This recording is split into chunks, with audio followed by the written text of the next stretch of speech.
যদি ইচ্ছা থাকে আইসরাইর যমুনার ঘাটে কাল সকালে কলসি কাঁধে লইয়া।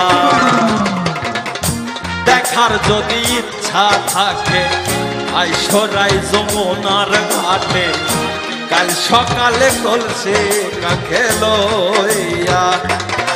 ওই আমি জলের ছায়ায় রূপে নিব গো, আমি জলের ছায়ায় রূপে নিব গো।